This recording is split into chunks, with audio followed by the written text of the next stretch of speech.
22-year-old Brandon Gonalves lived with his small family in Gorag Gayan West. Now, Gorag Gayan West was becoming a crowded suburb in Mumbai city. Besides Gonalves, his family only consisted of his mother and older sister. On December 19, 2016, like every day, Gonalves went for a morning walk from his home to Ari colony. Usually, he would return home within an hour after his stroll, but today he didn't come back until afternoon. Concerned, Gonalves' mother Seema and older sister Kashma first called his friends because he had left his phone at home today. Despite contacting some friends, they couldn't find any information about Gonalves. Now, the sun had already set and night was slowly falling. Worried about their son, Seema took her daughter and went to the nearby Dindoshi police station to file a missing person report. Now, besides Gonalves' family and friends, the police are also trying to find him. Meanwhile, the Dindoshi police station had distributed Gonalves' photo to nearby police stations as well. However, amidst this, around 12:30 in the afternoon on December 22nd, a call comes to the nearby Ari police station. The caller reports that he has just seen a headless body.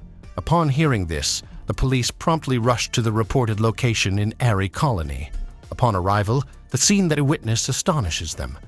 There, beneath a tree, lies a body without a head, neck, or clothes, and upon seeing it, it seemed as if someone had placed it there deliberately. Now, witnessing this sight, the police cordoned off the area completely, not allowing any ordinary person to approach. Afterwards, the police began their investigation by first examining the area nearby. Just 20 meters away from the body, the police found the head and clothes stained with blood. Additionally, a few meters away from the body, the police also found some other items used in worship, such as a mirror, coconut, padukas, threads, turmeric powder, and kumkum powder, aka vermilion. Anyway, the police collected these items and sent the body to a nearby hospital for postmortem. Subsequently, the files of missing persons were checked at the Ari police station, and the identification of this dead body was made with a boy named Brandon Gonalves. As I mentioned earlier, the missing report of Brandon Gonalves had been distributed to all nearby police stations by Dindoshi police. So now the Ari police confirmed that he was the same boy who had gone missing 3 days ago on December 19th. Well, now Gonalves' family is also informed, and thus the missing case of Gonalves turns into a murder case. After this, as far as I have read, perhaps the police had to form 8+ teams to search for Gonalves' killer, including a special team from the crime branch. But seeing the body of her only son in this condition, Gonalves' mother Seema and elder sister Kashma were both in a terrible state of distress. So much so that when Seema saw her son in this condition, she fainted upon seeing the body. However, the police quickly began their investigation to find the culprits. On the other hand, some shocking details emerged in Gonalves' postmortem report. The postmortem report stated that Gonalves' tongue, voice box, skin from his right cheek, and even his entire neck were missing, with the neck bone intact. This means that someone had killed Gonalves so brutally that even the small spine is fragment of our neck, the neck spine, was broken. All these things were horrifying the police because initially, the police thought this case seemed to be a result of personal rivalry, as if someone had killed Gonalves to settle a score, but the police were soon to be proven wrong. Actually, according to the post-mortem report, it was found that Gonalves' death occurred due to the separation of his head from his body. However, forensic pathologists also checked whether Gonalves was given any drugs or substances before being killed, but nothing like that was found in any post-mortem report. After that, the police found out that Gonalves was murdered 3 days before his body was found, between 11 a.m. and 2 p.m. on the same day he went missing. Additionally, there were no signs of any fight, struggle, or injury on his body, indicating that Gonalves didn't even try to save himself until his last breath. Furthermore, 2 marks were found on Gonalves' body. Actually, there were 2 cross symbols on his forehead and right hand, which seemed to have been made with a sharp object. After learning about all these things, this case became even more intriguing for the police and investigators, because now there were a lot more questions in front of the police. Looking at Gonsalves' body, it seemed as if his body had been cut twice. First, his head was separated from his shoulders, and then later his neck was cut from the head. Additionally, forensic experts said that where Gonsalves' body was found, there was absolutely no evidence of his murder, if not a single trace of blood was found there. So it was clear that Gonsalves was killed somewhere else, and then some parts of his body were removed to perform some rituals or something similar. Later, his body and clothes were thrown away in this deserted place.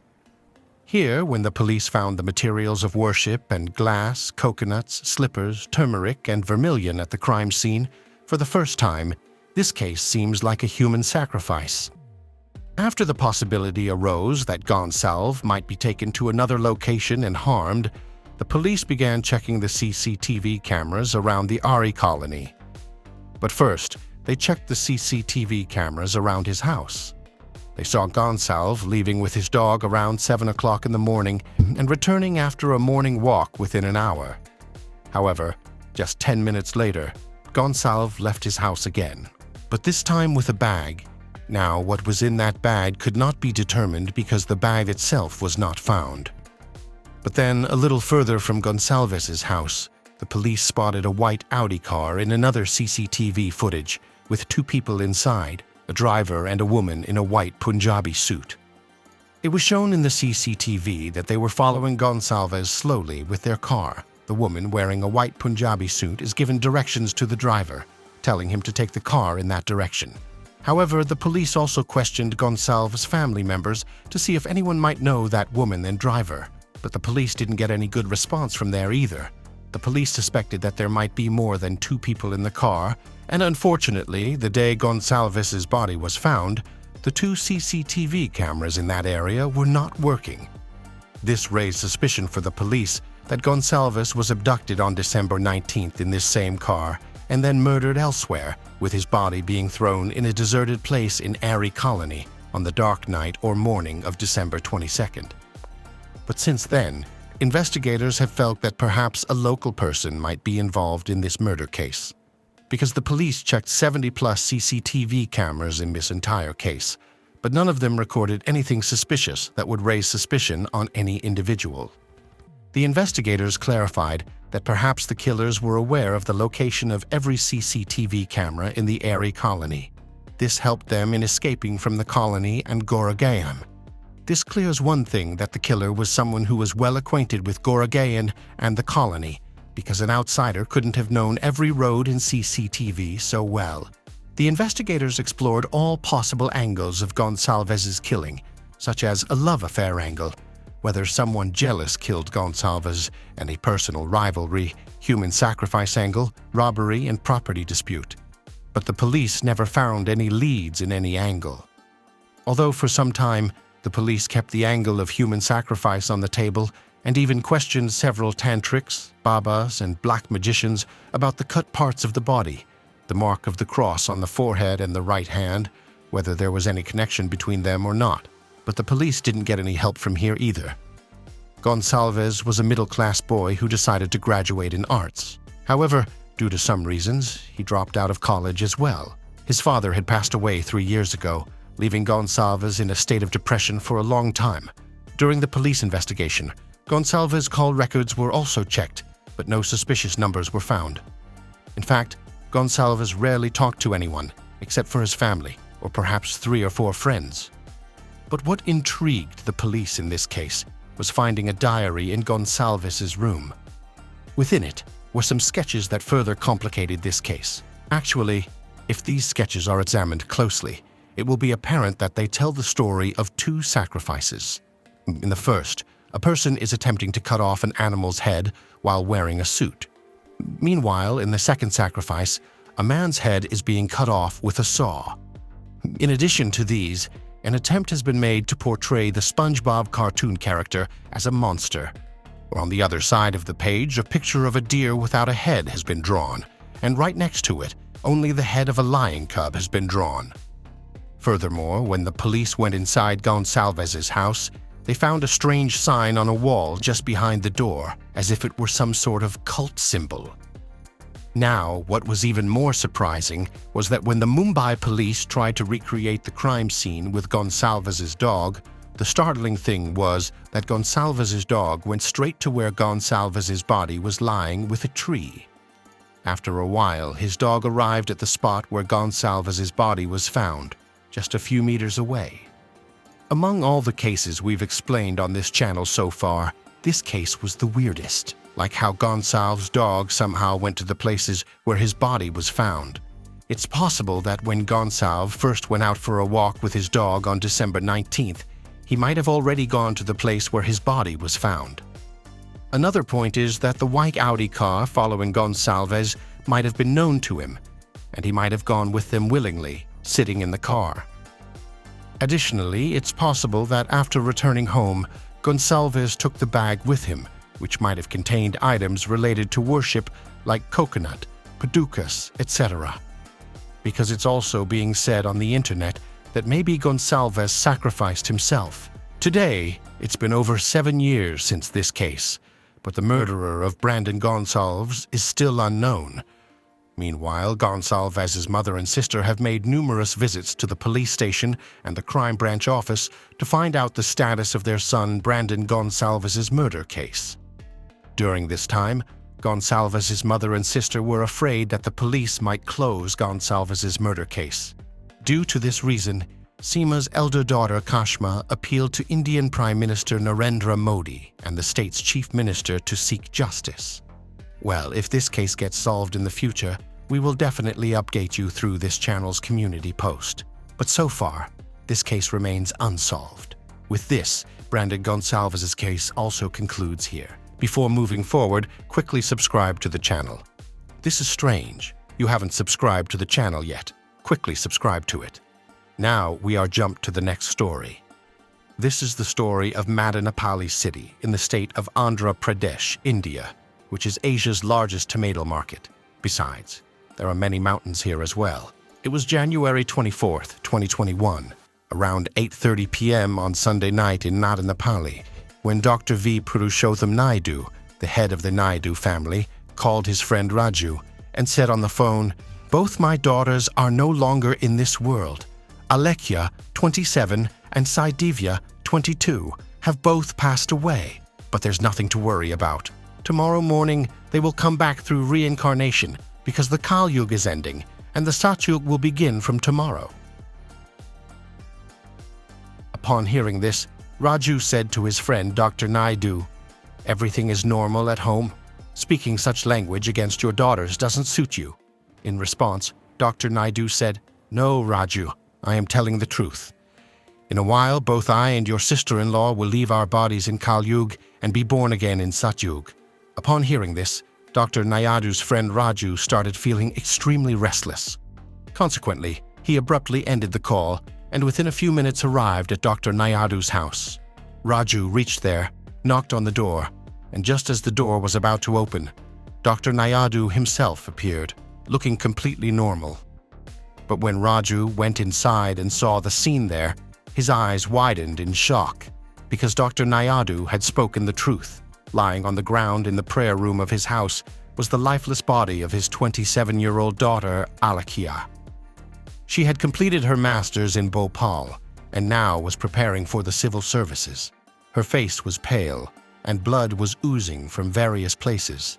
After this, Dr. Naidu took Raju to another room adjacent to the prayer room, where the dead body of his 22-year-old daughter, Sai Divya, lay on the ground. She had been struck with a trident of Lord Shiva on her forehead, and a small brass pot placed in the prayer room was inserted into her mouth. The clothes were removed from both bodies, and they were wrapped in red cloth. Additionally, their hair was partially cut, and they were placed in front of the statue of Lord Shiva in the temple. They had scattered many worship materials around the bodies. However, despite seeing the bodies of their daughters, there was no sign of tension or sorrow on the faces of Dr. Naidu and his wife Padmaja. This behavior of his friend and his wife seemed very strange to Raju. Therefore, he bids them goodbye and leaves their house. However, instead of going home, he goes straight to the police station and tells the police the whole story of how these educated parents sacrificed their daughters. he also informs them about the mental condition of Dr. Naidu and his wife. However, the police were didn't having little belief in Raju's story after hearing this strange tale. Because for the past year, Dr. Naidu and his family, who had been living in the new house in Madanapalle, had earned quite a reputation in the city. Anyway, after that, the police station in charge, along with some officers, directly reached the Naidu family's house. When the police knocked on the door, once again it was Dr. Naidu who opened it, but seeing her husband's friend with him, Padmaja got very angry and started shouting at the police because they had once again disrupted their worship. Now, the argument between the police and the Naidu family had attracted neighbors from nearby. Now, as soon as the police entered the house and saw what was inside, they too were astonished. Later, after hearing Raju, the police realized that it was a case of superstition. Although Mr. and Mrs. Naidu repeatedly tried to convince the police that both their daughters would return to life before sunrise tomorrow, they were just saying that they only need a day's time, and tomorrow morning both our daughters will come back to life. Then you all will be surprised. But the police knew that both girls were dead, so how could they come back to life? Therefore, Mr. and Mrs. Naidu were first explained with great difficulty. But when they still didn't understand, the police showed some firmness and took both of them to the police station. Afterwards, a forensic team was called in to investigate the crime scene. The forensic team continued their examination for some time and then sent the bodies for postmortem. Now, the police have started investigating both inside and outside the house. Here, the police learned from neighbors of the Naidu family that someone from the family used to go out daily to buy something, but for the past 3 days, no one has come out of the house, nor has anyone gone inside, not even the maid who used to clean the house, as these people did not even call her. After that, the police directly approached the maid, who told them that 3 days ago, she was told by the Naidus that we are going to perform a special worship in the house for 3 days, and until we call you, do not come to work at the house. On the other hand, upon checking both girls' social media profiles and bookshelves inside the house, the police found out that Alekhya highly respects Indian philosopher Osho. On his social media posts, Osho's name appeared repeatedly, indicating that he was one of Alekhya's favorite people. Additionally, beside Alekhya's dead body, was a book by the spiritual guru Meher Baba. Besides, pictures of Sri Sai Baba, Meher Baba, and Osho were plastered all over their house. Furthermore, neighbors often heard prayers and tantric chants from their house, and several times they saw some swamis entering the house. On the other hand, what was surprising was that just a few days before the murder, Alekhya posted twice on her Instagram. In one post, she wrote, "Work is done," and in the second post, "Shiva is coming." Well, only Dr. Naidu and Padmaja, who were present in the custody, could reveal the truth behind this.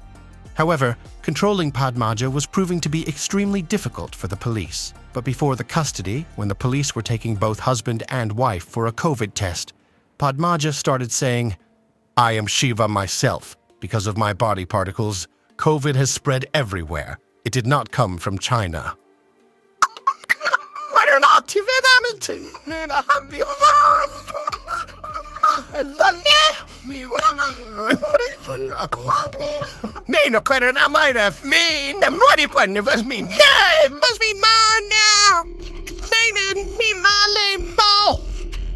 After getting their COVID tests done, Dr. Naidu informed the police about his background. Actually, Dr. Naidu had a master's in philosophy and science. In addition, he had obtained a PhD and was currently a professor of chemistry at Government Degree College for Women, Madanapalle. His wife, Padmaja, was a gold medalist in mathematics and had been teaching at the famous schools of Madanapalle for nearly 23 years, including at Masterminds IIT Talent High School. Alongside, she also had a master's in science. Additionally, Alekhya, 27, was a postgraduate from Bhopal and then an aspirant for civil services.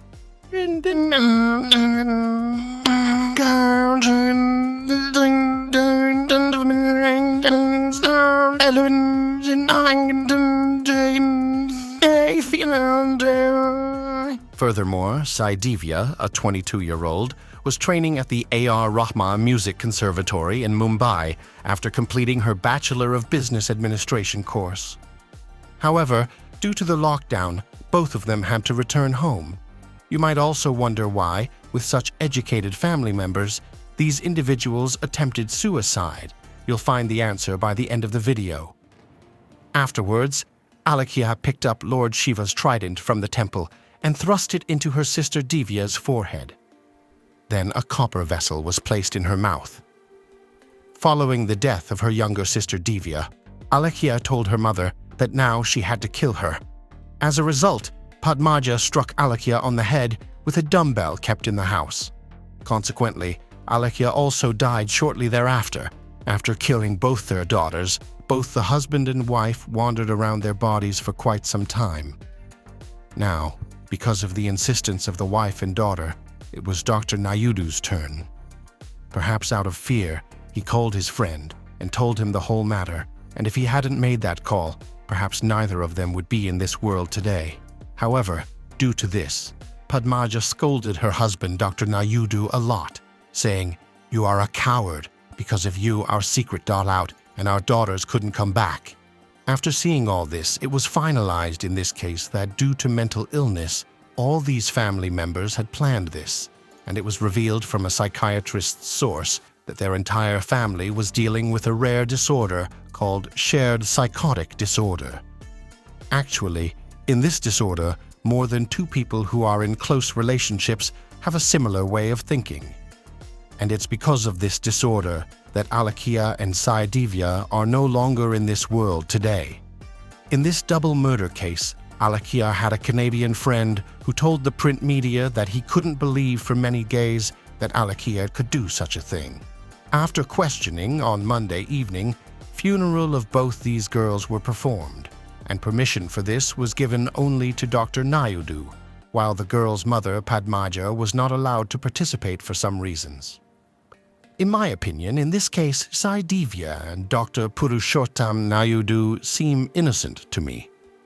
Although if they hadn't fallen into the temptation of Alekhya and Padmaja, perhaps this would have been a happy family today. So with this, the case comes to an end here. Friends, how did you like this combined cases? Do you want to see such combined cases in the future too? Please share your opinion in the comment box. If you appreciate our efforts, like and share this video. If you haven't subscribed, do so now. Have you heard the story about the nuclear power plant employee from Springfield who was having problems with his wife? No, we're not talking about Homer Simpson. We're talking about this guy. 911 emergency, what's emergency? Help me!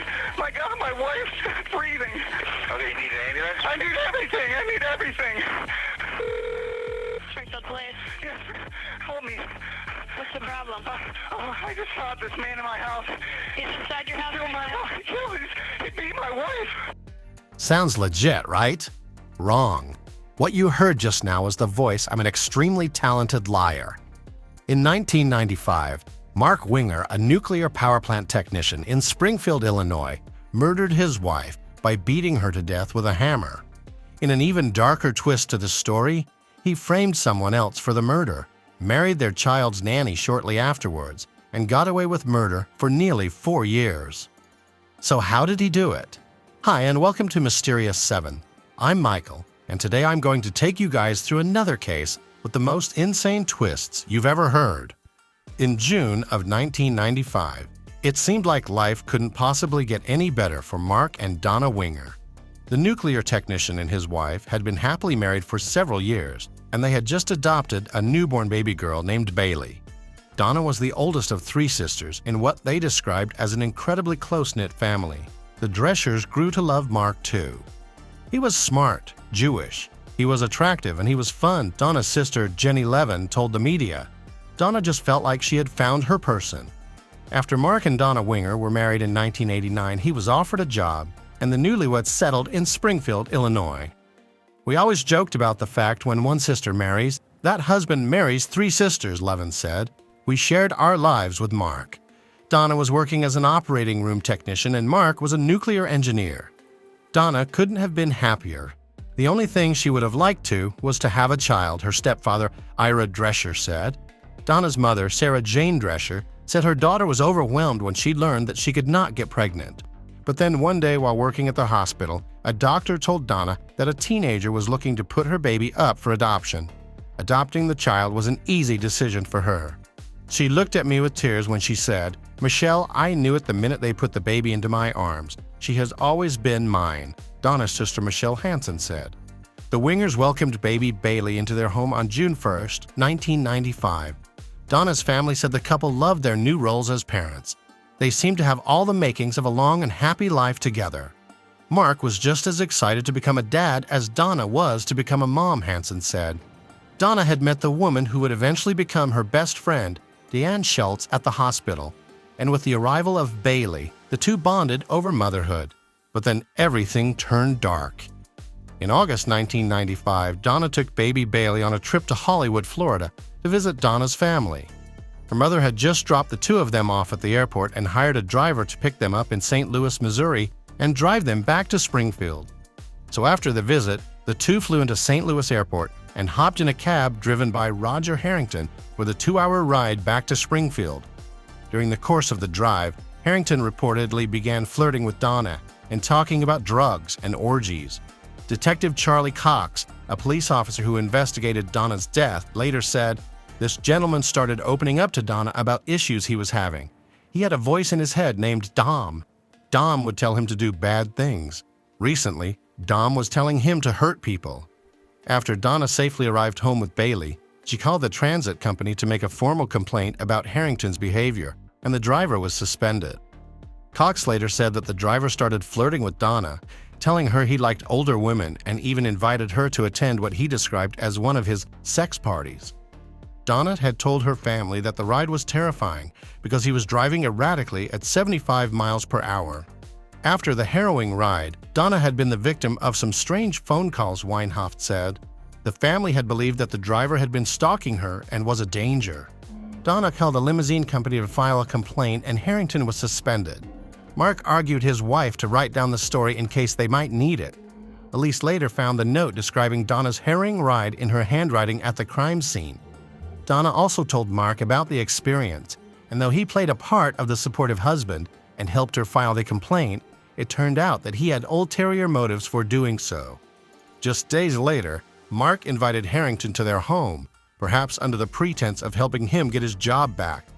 On the 29th of August 1995, the cab driver wrote Mark's name, address, and the time on a scrap of paper in his car, drove to the Wingers' home, walked inside with a coffee cup and a pack of cigarettes, and was shot twice in the head. Mark Winger then called 911 and told the dispatcher he'd just shot a man who was killing his wife. He informed police that he'd been walking on the treadmill in the basement when he heard a commotion upstairs. He grabbed his gun, went to investigate, and found Harrington swinging a hammer at Donna. In an effort to defend his wife, he'd shot the man twice. Police arrived on the scene to find that both Donna and Harrington still had a weak pulse. Mark was in a back bedroom, rolling back and forth in total shock. When former Springfield Police Detective Charlie Cox arrived at the Wingers' home, he remembered they could see the victims from the front door. Donna was clinging to life, said Sangamon County Assistant State Attorney Steve Weinholt. She had been hit no less than 7 times in the head with a hammer. The second victim, a white man, had suffered 2 gunshot wounds to the head, but still had a pulse when police arrived, said Weinholt. It was quite chaotic, Cox said. I knew that they were probably going to be transporting the victim soon, so I wanted to try and get identification on the male suspect. Cox found the man's wallet and was able to identify him as Roger Harrington. Police recovered a bloody hammer near the 2 bodies and found Mark's .45 caliber semi-automatic handgun, a yellow mug, and a pack of cigarettes on the same dining table. They also noticed that Harrington's car had been parked against traffic, facing the wrong direction. At the crime scene, Cox said Mark was very upset and very emotional, and that he repeatedly asked who the man he'd killed was. Cox avoided identifying Harrington and tried to calm Mark down. As police combed through the scene, Mark asked police if the intruder's name was Roger. Cox confirmed that it was. Mark was shocked and he said, "Oh my gosh, that's the man who's been harassing my wife this week," Cox said. Cox, who was familiar with Harrington after he'd lived in a trailer park owned by Cox, believed Harrington might have snapped. "I knew him as a very volatile type subject. He and his wife rented a trailer for me," Cox said. "Knowing what I knew about Mr. Harrington in the past, how quick he was to anger, I thought that very well he could have gone over there to try to get his job back. There's a hammer laying right there on the table.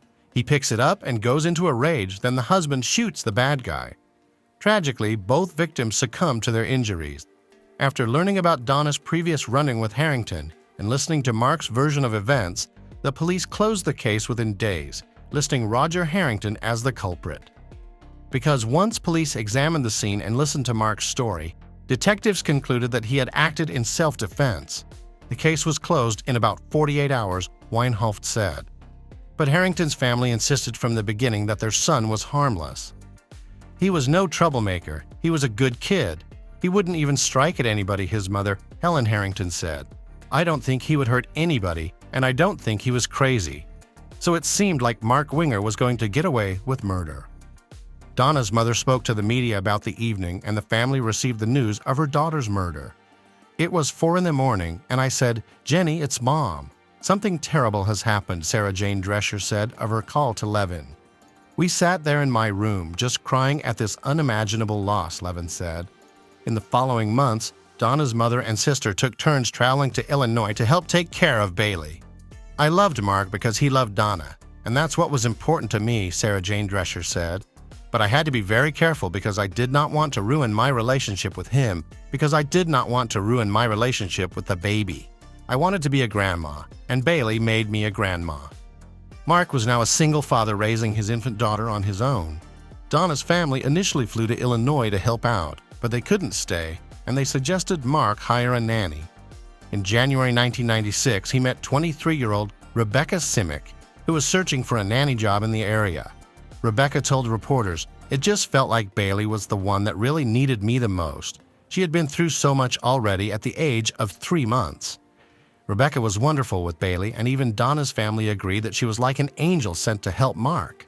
While she felt a little uncomfortable in the house, where 2 people had died violently, she was dedicated to giving Bailey a good childhood despite the trauma of losing her mother. "I didn't want to like Rebecca, but it was hard not to like her," Levin said. "Seeing her with Bailey, there was really nothing bad we could say about her." Meanwhile, Rebecca's role at Mark's home had begun to evolve. When you live with someone and you're taking care of a child together, it's very easy to kind of play house, Rebecca said later on. Rebecca told the media that she was blown away by what the infant had been through in such a short time. "Mark made me feel like I was like an angel sent to him from God or Donna, and it was my purpose to make this family whole again," Rebecca said. She lost 2 mothers by the time she was 3 months old, and she was so smiley, Rebecca said. "I wanted to get in there and say, I'm going to help and I'm going to make this little girl's life better." Mark helped Rebecca feel at ease in her new role. After a few months, the two found themselves sharing conversation and a glass of wine at the end of a long day. And then one thing led to another as their relationship turned intimate. Within the year, Rebecca was pregnant with Mark's child. The couple eloped in Hawaii in October 1996, just 14 months after Donna's death. "I remember asking him how he could move on so quickly," Rebecca later recalled, "and he explained to me that when you have a good marriage, it's natural for you to just want that again." Rebecca said Mark had told her he wasn't able to have children, so she said she was very surprised when she found out she was pregnant with his child only months after moving in. "Obviously, I wasn't careful. It was just kind of a shock," she said. Mark, on the other hand, was thrilled, Rebecca recalled. "It felt like it was a victory to him," she said. "Mark put pressure on me to marry him and have children with him." Rebecca said that Mark, who was Jewish when they met, even started going to church with her. She said he told her they could raise a family in a Christian home. "I would be honored to be your husband and blessed if you were my wife," Mark wrote in a letter to Rebecca. Mark's rabbi, Michael Datz, asked him about his change in faith, and he said that Mark explained, "Judaism is just too difficult and unforgiving." Rabbi Datz didn't understand, asking, "Mark, I don't know what you're talking about. What do you need forgiveness for?" He said Mark didn't respond. But then it seemed like Mark was trying almost a little too hard to leave the past behind. 16 months after his wife's death, Mark told Sarah Jane Drescher that he was going to sell the house where her daughter Donna had died and buy another one just outside of town. He and Rebecca had started a family of their own, and he started cutting ties with Donna's parents. I received a letter from Mark one day saying to me I could not be called Grandma, Sarah Jane Drescher said. I wrote him back and I begged him, please let her call me Grandma. And he said, I'm sorry, there's no way I am going to allow her to call you Grandma, and that's the way it is. Sarah said she mourned that loss for a long time. Bailey Simic, now 25, told reporters that her grandmother and grandfather, Ira Drescher, would send a birthday card to her every year. I always remember asking my mom, who's Sarah Jane and Ira, she said. My mom would always explain, like, those are Donna's parents, and they just want to let you know that, like, they love you and that they remember you. Eventually, Mark sold the house where Donna had died and moved with his new wife to the suburbs outside of Springfield. Things seemed great on the surface. They had 3 children together, and Rebecca raised Bailey as her daughter. Though chaotic, their life seemed almost perfect. Mark was a loving partner and a very involved father. That would all change quite soon. One day in early 1909, when Mark was feeling ill, Rebecca took him to the emergency room in the hospital where Donna had worked before her death. There they saw Donna's best friend and co-worker, Deanne Schultz. She seemed upset to see Mark, and Rebecca remembered that Deanne had acted strangely when she first came on Bailey's nanny, as if she were anxious to stay involved in Bailey's life. After they returned home, Mark commented that that may not be the last they heard from Deanne. He was right. In February 1999, Deanne dropped a bombshell on the police, revealing that she and Mark had been having an affair before Donna's death. She said that, at one point, he'd remarked to her that things would be easier for them if Donna was dead. She told them that after Donna's fateful ride with Roger Harrington, Mark said that he needed to get that driver to the house. All you'd need to do is find the body, he told her. Deanne never thought Mark was serious, but when Donna turned up dead soon after, she knew he had done it. Mark had threatened her not to tell anyone about the things he'd said, and she'd attempted suicide several times while struggling with her guilt. After seeing him in the hospital, she decided she couldn't keep quiet any longer. After hearing Deanne's story, police decided to take a closer look at the evidence from the day of the murders. The more they thought about what they'd once assumed was an open and shut case, the more questions they had. Why were there no signs of forced entry into the Winger home that August day? Why would Roger Harrington bring his cup of coffee and cigarettes into the house with him if he'd planned to attack Donna? And why would he use the Winger's hammer as a weapon when he had a tire iron and a knife in his car? At that point, investigators came upon 3 never-before-seen Polaroid photos taken the day of the murders. They'd been with the evidence collected in a civil suit Mark had filed against the transportation company that had employed Harrington. The position of the bodies in the photos showed that Mark's version of events were not possible. Mark Winger had stated that Roger Harrington was kneeling right next to Donna Winger's head, and he was beating her with a hammer, Weinhoft explained. He stated that he shot him and that the man fell backward, so that his feet remained near Donna's head. In reality, the Polaroid photographs show the exact opposite. Blood spatter experts agreed. Cox later told the media, I was ashamed of the way the investigation went. I heard Roger Harrington's family. I ran his name through hell for no reason. I mean, he was an innocent victim. It had become clear that Mark was the real murderer behind the scenes the whole time. Rebecca Simic was left to make sense of the tragedy. She had no idea what Mark was capable of, and afterward, she moved her 4 children out of Springfield to feel safer. While Mark had tried to keep Bailey away from Donna's family, Rebecca encouraged them to be reunited. We'd been hurt a lot by the same person, Rebecca said, but it didn't break us. Donna's family and Rebecca spoke to reporters about the horrific realization that Mark was a manipulative killer hiding behind the mask of a brilliant engineer and a kind, loving husband and father. In December 1999, more than 4 years after the murders, the Springfield State Journal-Register ran an article based on allegations in the civil lawsuit that Mark had arranged the murder himself and killed both his wife and Harrington. The allegations were based on a blood spatter expert hired by Bark Transportation in the case after the arrest of their employee Harrington. Everything came to a head. It changed everything, Rebecca said of the article. I mean, it went from Mark as the hero who was defending his wife, this noble stand-up guy that every man wanted to pat on the back, to a manipulative, deviant murderer.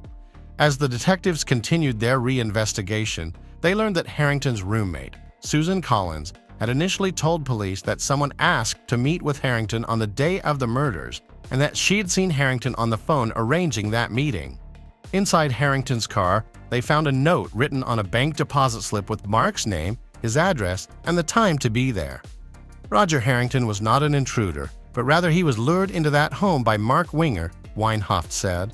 Deanne Schultz's cooperation with police and evidence that raised questions about Mark's story prompted the voluntary dismissal of the civil suit against Bark Transportation. I didn't see it coming, Rebecca said. I didn't know that this whole investigation was brewing. I never thought the whole time that they thought my husband was a diabolical murderer. A warrant was issued for Mark's arrest, and he was taken into custody while at work. I had made plans to go to McDonald's Playland, Rebecca recalled. We were there and I got a phone call, and it was Mark's secretary, and she told me that Mark had just been arrested. I was just sick.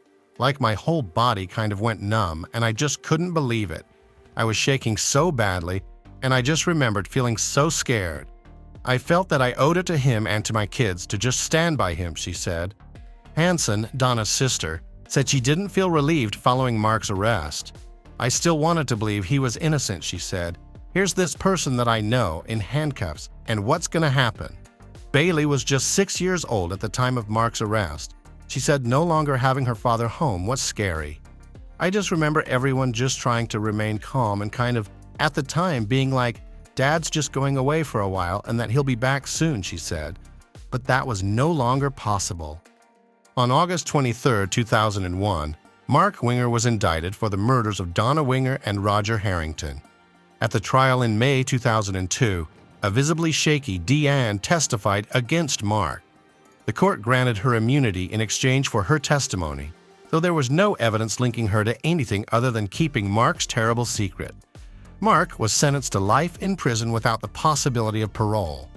One of the key points the prosecution had to prove was that Harrington had gone to the house to meet with the Wingers, not to commit a murder. They presented the cigarettes and coffee mug that he'd brought inside, as well as the weapons he'd left in his car and the note with Mark's name and address.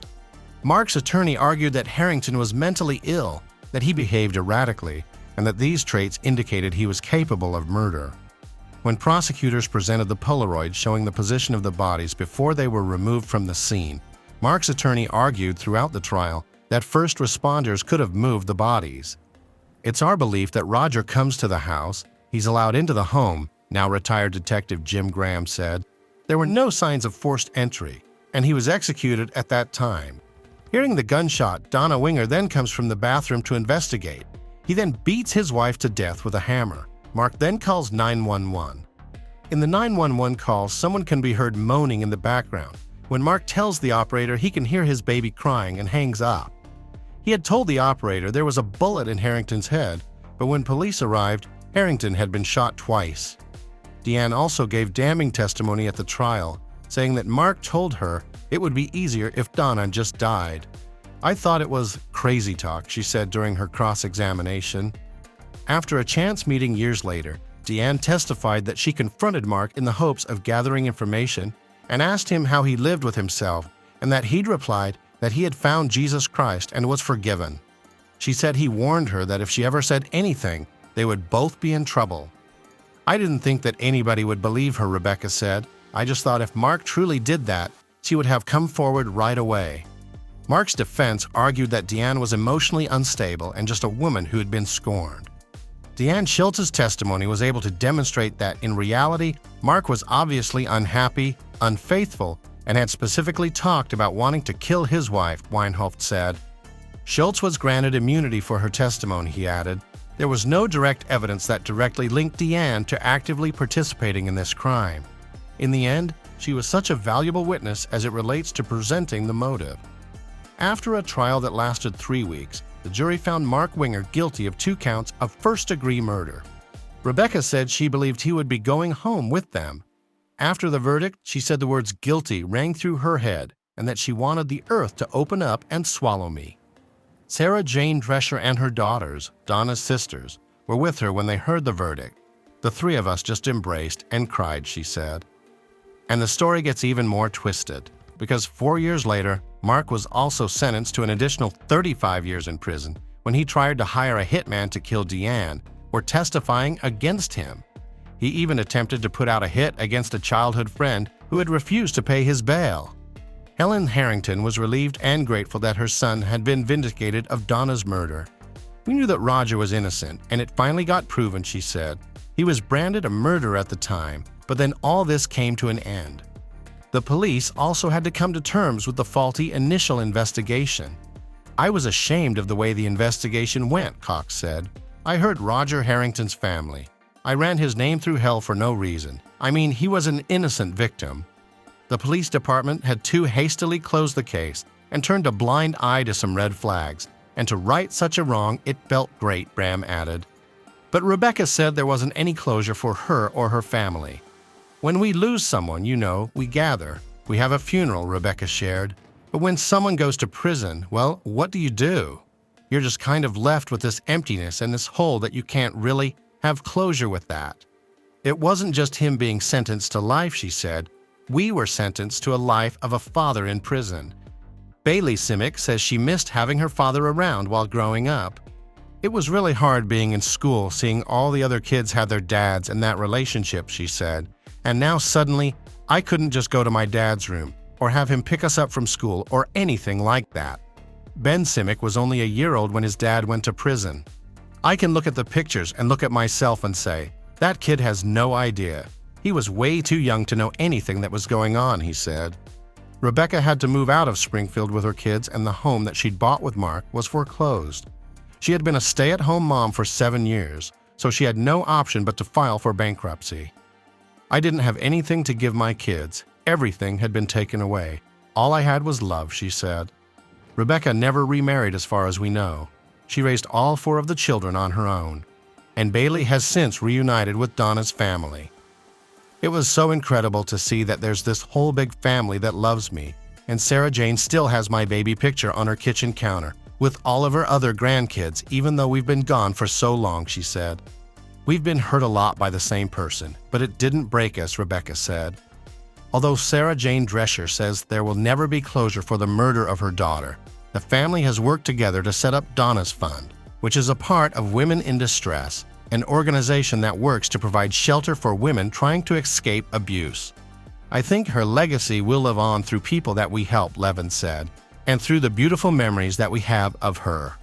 So what do you think of this crazy, twisted case of murder uncovered? Would Mark Winger still be walking scot-free today if his former lover, Deanne Schultz, hadn't developed a guilty conscience? Let us know your thoughts in the comments section. And don't forget to like, share, and hit the subscribe for more in-depth coverage of some of the most manipulative murders of all time. Stay safe, friends. Until next time. Lisa Maria Kaiser was born in 1994 in a large family where her 8 siblings also grew up.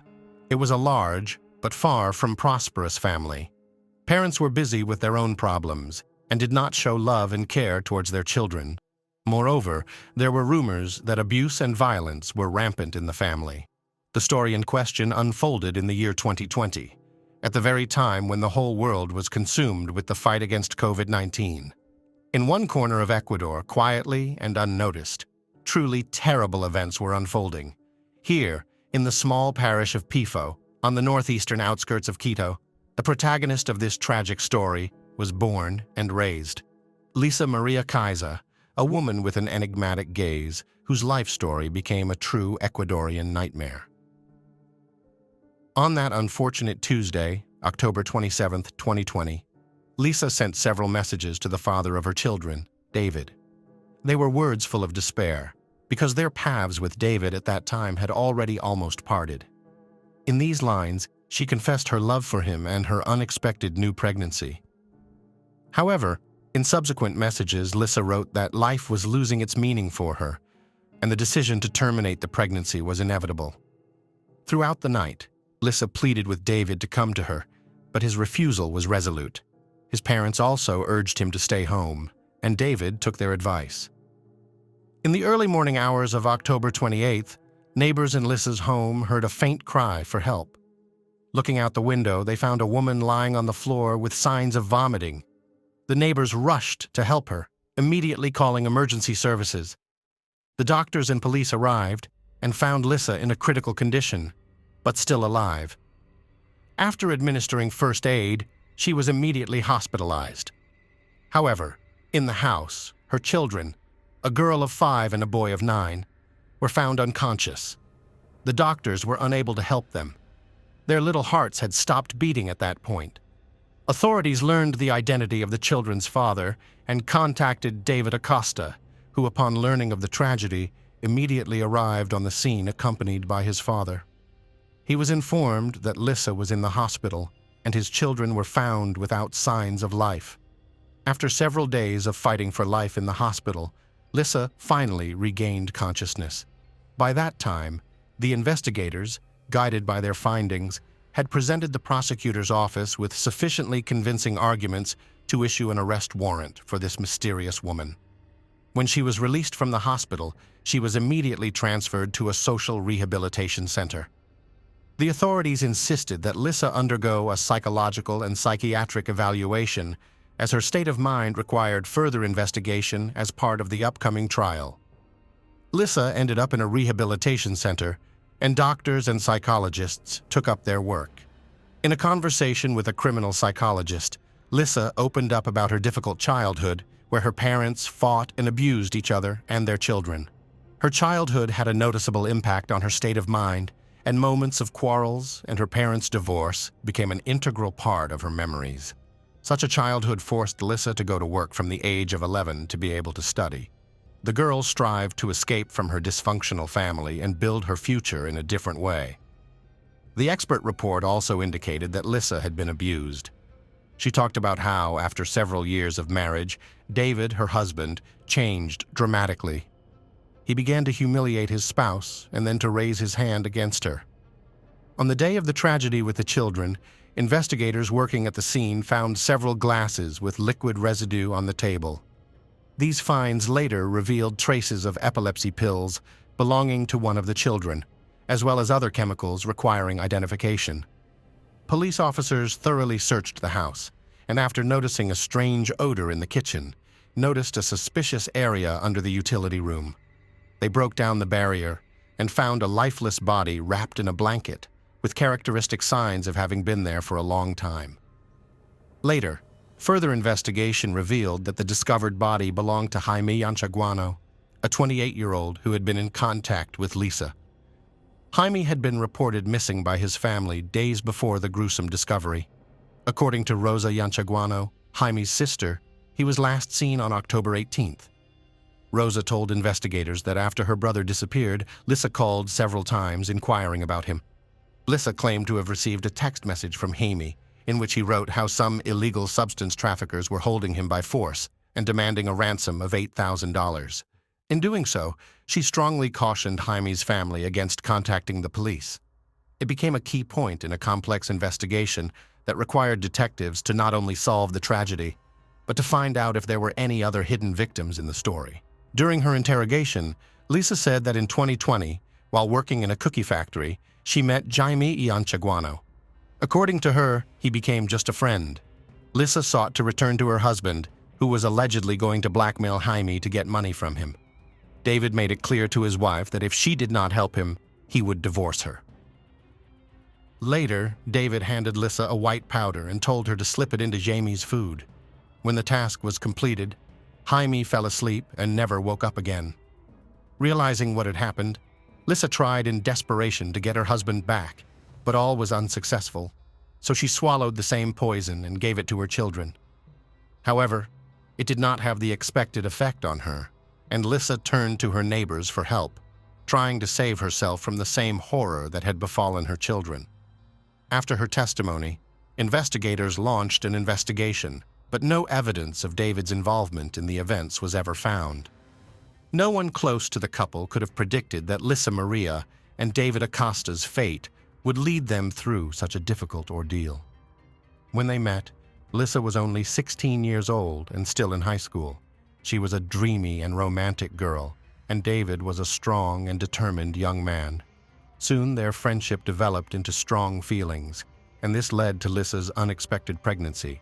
Although the young people's families did not approve of their relationship, David's parents always supported their son and welcomed Lissa into their family.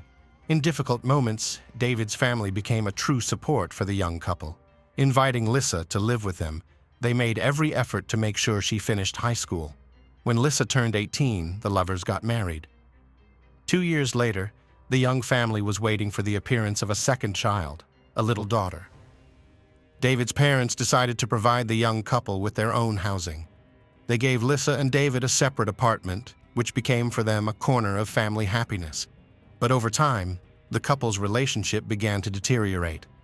It was obvious that both spouses sinned of cheating, which led to mistrust and disappointment. Boundless love, which seemed unshakable, began to weaken. To make matters worse, Lissa complained of psychological abuse from David, which led her to seek help from the police. Eventually, she was granted a protective order, and David was forced to leave the family home. It was at this point that Lissa began to use her position and blackmail David, demanding money for the opportunity to see their joint children. The beginning of September 2020 brought an unexpected challenge into Lissa's life that drastically changed her daily routine. The young mother discovered that her oldest son was suffering from seizures, and in desperation, she went to the emergency room at Baca Ortiz Hospital. After stabilizing the baby's condition, the doctors decided to conduct a series of tests, revealing a focal form of epilepsy, a severe disease that affects a specific part of the brain. The doctors urged Lissa to undergo additional tests, including MRI scans, and to consult with specialists as soon as possible. However, the mother, as if ignoring the seriousness of the situation, decided not to follow these recommendations. A month later, the situation was repeated. Lissa was back in the emergency room with her son suffering from the same symptoms. After reviewing the boy's medical history, the doctors discovered that the mother had somehow failed to fulfill the prescriptions given to her earlier. No tests had been taken, consultations with specialists had not taken place, and it seems that the son had not received the necessary treatment. The doctors, concerned for the child's welfare, once again reminded Lissa of the importance of following medical advice. They warned her that ignoring the doctor's advice could lead to legal consequences, as she could be putting her son's health and well-being at risk. However, this time too, Lissa disregarded the doctor's warning. A couple weeks after discovering her son's illness, she decided to call David. The serious tone in her voice worried David. She informed him that a social worker would be coming to see her shortly to discuss their son's diagnosis and retirement. On the day of the appointment, David showed up, but the social worker was long gone. To brighten the waiting time, Lissa offered him a drink. However, as David drank the drink, he suddenly felt unwell.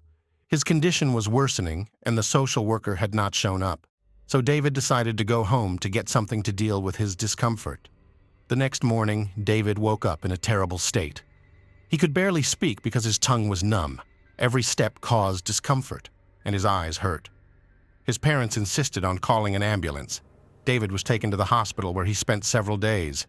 Tests revealed the presence of a psychoactive substance in his system, but given that he hadn't used anything of the sort, David began to speculate how this could have happened.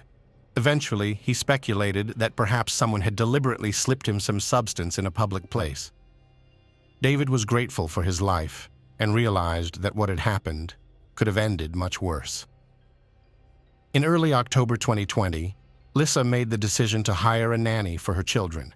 Her cousin Patricia recommended her friend Bertha, a responsible 48-year-old woman looking for work. On Monday, October 5th, Bertha arrived at the young mother's house.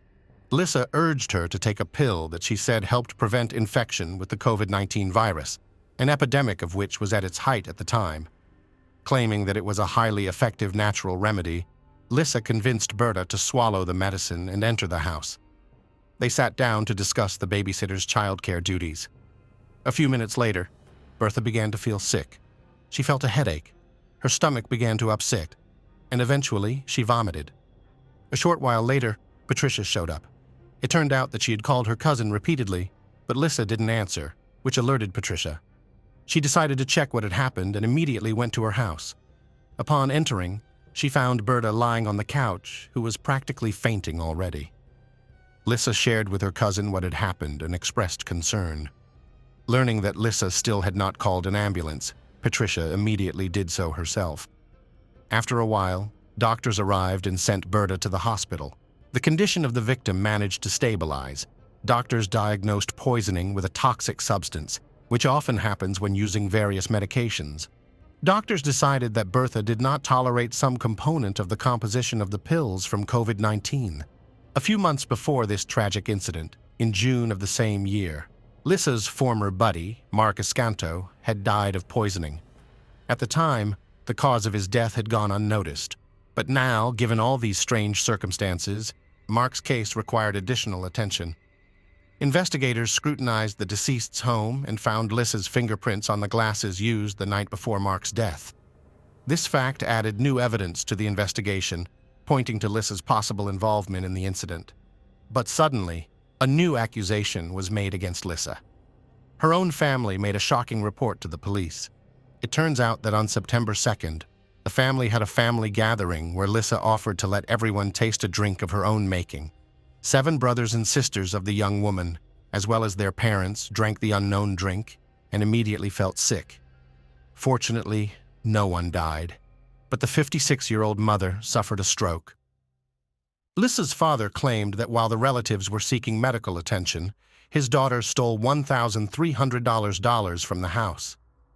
Now the investigation included not only crimes against the children and a former boyfriend, but also an incident that jeopardized the lives and health of her own family members.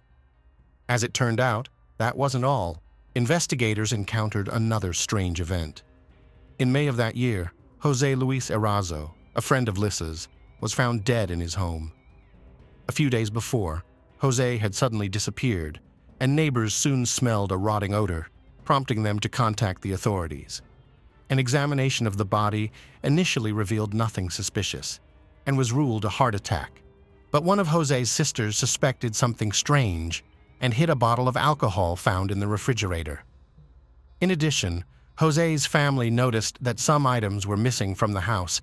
It turned out that Lissa and Jose were friends, and when the guy died, the alleged killer contacted his relatives by phone. With a distraught voice, she stated that Jose owed her a large sum of money, and she had to contact the family to repay the debt. This cunning plan did not work, and a little later Lissa called Jose's family again, changing her voice to conceal her identity. Identifying herself as Jose's friend, she claimed that she was pregnant by him, and now had to apply for child support. Although Jose's family did not believe these stories, Lissa was not about to give up and made a third attempt to deceive them. She said she knew who was responsible for Jose's death and offered to meet to uncover the details. Had she not been arrested on charges of killing her own children in Jaime, the list of victims might have gotten longer. When the media reported the arrest of Lissa, who had poisoned 3 people, Jose's relatives understood. They immediately reported their suspicions to the authorities, and Jose's body was exhumed for forensic examination to determine the true cause of death. The relatives were not mistaken. Traces of poison were found in the remains of the deceased. On December 22, 2020, a hearing was held for Lissa Maria Kaiser for the murder of her 2 children, whose names and photos were classified, and for Jaime Yanchaguano. The trial was conducted virtually due to restrictions related to the spread of the COVID-19 virus. Lissa had been in contact from a social rehabilitation center. The prosecutor's statement said that Lissa gave her children a toxic mixture of insecticides and anti-epileptic drugs. In interrogations, she claimed that she had grown desperate and could not leave her children with her husband David, who did not care for the children. In fact, she admitted that she wished them dead. At the end of the hearing, the judge issued the defendant a court pass and ordered her remanded into custody pending trial.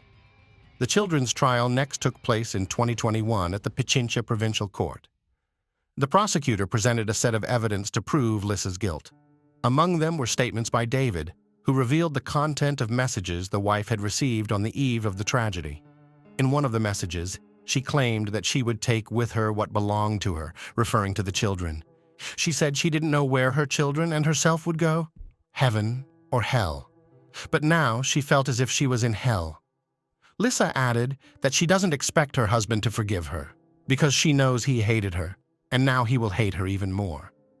David also spoke about his unstable relationship with his wife. At the hearing, the defendant's reconstructed testimony was presented, stating that she took 2 pills that day, called for help, and then passed out. According to the reconstruction conducted by the prosecutor's office, the daughter died while still in bed, and her older brother tried to take a few steps to call for help, but fell and died. The conclusion of the forensic medical examination was extremely clear. The children died as a result of a premeditated crime. The deaths were the result of suffocation caused by pulmonary edema and intoxication caused by a mixture of epilepsy medication and other unspecified substances, presumably insecticides and disinfectant. The prosecution also charged Lisa with the death of Jaime Ianchaguano, whose body was found bricked up in the kitchen. The perpetrator was also suspected of attempting to kill David and members of her own family. The hearing raised the issue of Lisa's irresponsible attitude to her son's health after being diagnosed with localized epilepsy. The mother ignored instructions for further tests and follow-up examinations, and when the boy was hospitalized again, his condition was exacerbated by her own mother's negligence. Warnings from medical professionals did not change her attitude toward her son's treatment, leading to a threatened termination of her parental rights. Lisa's mental health investigations revealed her to be highly emotional and environmentally dependent. She sought constant attention and understanding from others and experienced severe anxiety when events did not unfold according to her plan. She also exhibited a tendency to self-harm. She attempted to say goodbye to her life at least 3 times, but was unsuccessful each time. Witnesses described her as insecure, attachment-seeking, exhibiting schizoid and erratic behavior. The findings of the psychological analysis also emphasized that on the day of the tragic events, Lisa acted with full awareness of her actions. After a long trial that lasted 10 months, Lisa Maria Kaiser was found guilty of the crime against her children. The Pichincha Provincial Court sentenced her to 34 years and 8 months imprisonment. In addition to this, she was ordered to pay David a compensation of more than $20,000. It was noted in the press that Lisa remained calm throughout the proceedings and only showed emotion when her children were mentioned. The Jaime Ianchaguano murder case, which began in August 2021, appeared to be unfinished. New details were revealed during the court hearings. Lisa admitted giving her friend a white substance mixed with alcohol, but claimed she got it from David. However, the investigation proved otherwise. According to a psychiatrist who interviewed Lisa, she did not want to take Jaime's life. She wanted to intimidate his family so she could then extort money. She did demand $8,000 as ransom. Experts called the plan disorganized, which ultimately led to the crime. In addition, forensic tests revealed that it wasn't that simple. Jaime was found to have poison in his system, and the cause of death was strangulation. The body was found with a shattered ribcage and wire around the neck. Lisa claimed that after her friend died, she decided to bury him under a back room and cement him in. The store owner's testimony confirmed that Lisa bought building materials during the days of Jaime's disappearance. After the parties' arguments, the prosecutor's office requested a new trial in April 2022. At that trial, an additional charge of extortion was filed. Lisa called Jaime's relatives, claiming he was being held by a group of gangsters, and demanded $8,000 for his release. The defense relied on the lack of conclusive evidence that Lisa was involved in Jaime's murder. Nevertheless, she was found guilty and received a 22-year prison sentence, as well as a sentence to pay $5,000 to the victim's mother. While Jaime's trial was underway, the investigation of Mark Escanto and Jose Luis Erazo, Lisa's alleged victims, was nearing completion. Mark Escanto was 48 years old, and tests conducted after his death revealed traces of the same substance that Lisa had given to her children. In addition, Mark was found to have severe inflammation of the stomach. The family's lawyer claimed that Lisa met Mark, offered him a beer, and then put the poison in the drink. A glass with Lisa and Mark's fingerprints, as well as a swab containing the woman's DNA, was provided to authorities. Alleged motives for the murder included jealousy and money. It is also known that Lisa had asked Mark to help her financially, and there is evidence that he loaned her at least $120. Mark was Lisa's first known victim. The final outcome of this case, as well as that of Jose Luis Erazo, remain unknown. They may not have been reported in the press, or the investigation may not yet have reached the stage of being formally charged and brought to trial.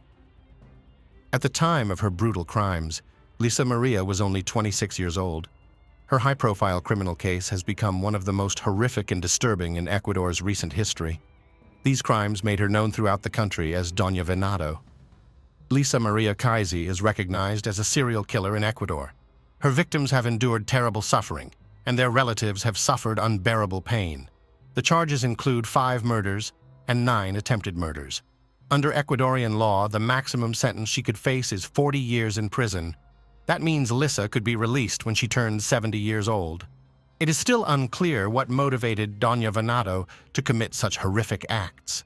Was her act the result of resentment for not getting what she expected in life? Many speculate that the motive was money, and in David's case, Lisa acted out of a lust for revenge, which led to the tragedy with her children.